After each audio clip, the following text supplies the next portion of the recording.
देखिए दोस्तों, आज हम बात करेंगे भारतीय नागरिक सुरक्षा संहिता के अध्याय 2 की धारा 8 के बारे में। इसमें प्रथम है, राज्य सरकार प्रत्येक सत्र प्रभाग के लिए एक सत्र न्यायालय स्थापित करेगी। इसमें 2 नंबर है, प्रत्येक सत्र न्यायालय की अध्यक्षता उच्च न्यायालय द्वारा नियुक्त एवं न्यायाधीश द्वारा की जाएगी। 3 नंबर देखिए दोस्तों, उच्च न्यायालय सत्र न्यायालय में क्षेत्राधिकार का प्रयोग करने के लिए अतिरिक्त सत्र न्यायाधीशों की नियुक्ति भी कर सकता है। इसी में दोस्तों 4 नंबर, एक सत्र खंड के सत्र न्यायाधीश को उच्च न्यायालय द्वारा दूसरे खंड के अतिरिक्त सत्र न्यायाधीश के रूप में भी नियुक्त किया जा सकता है और ऐसे मामलों में वह दूसरे खंड में ऐसे स्थान या स्थानों पर मामलों के निपटाने के लिए बैठ सकता है जैसा कि उच्च न्यायालय निर्देश दे सकता है। इसी में दोस्तों 5 नंबर, जहां सत्र न्यायाधीश का कार्यकाल रिक्त है, उच्च न्यायालय किसी भी अत्यावश्यक आवेदन के निपटाने की व्यवस्था कर सकता है जो अतिरिक्त सत्र न्यायाधीश द्वारा ऐसे सत्र न्यायाधीश के समक्ष किया गया है या किया जा सकता है या लंबित है।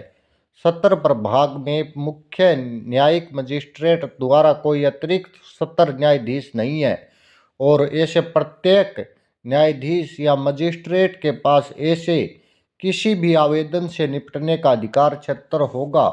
इसी में दोस्तों 6 नंबर देखिए, सत्र न्यायालय आमतौर पर ऐसे स्थान या स्थानों पर अपनी बैठक आयोजित करेगा जो उच्च न्यायालय अधिसूचना द्वारा निर्दिष्ट कर सकता है। लेकिन यदि किसी विशेष मामले में सत्र न्यायालय की राय है कि वह पार्टियों और गवाहों की सामान्य सुविधा के लिए सत्र प्रभाग में किसी अन्य स्थान पर अपनी बैठकें आयोजित करेगा तो वह इसकी सहमति से ऐसा कर सकता है। अभियोजन पक्ष और अभियुक्त मामले के निपटान या उसमें किसी गवाह या गवाहों की परीक्षा के लिए उस स्थान पर बैठते हैं। इसमें 7 नंबर है दोस्तों, सत्र न्यायाधीश समय समय पर ऐसे अतिरिक्त सत्र न्यायाधीशों के बीच व्यवसाय के वितरण के संबंध में इस संहिता के अनुरूप आदेश दे सकते हैं।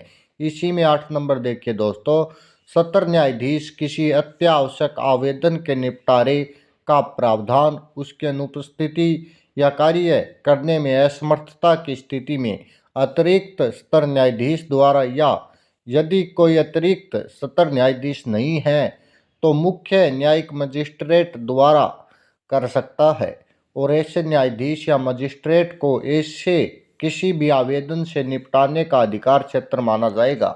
धन्यवाद दोस्तों, चैनल को सब्सक्राइब व लाइक जरूर करें।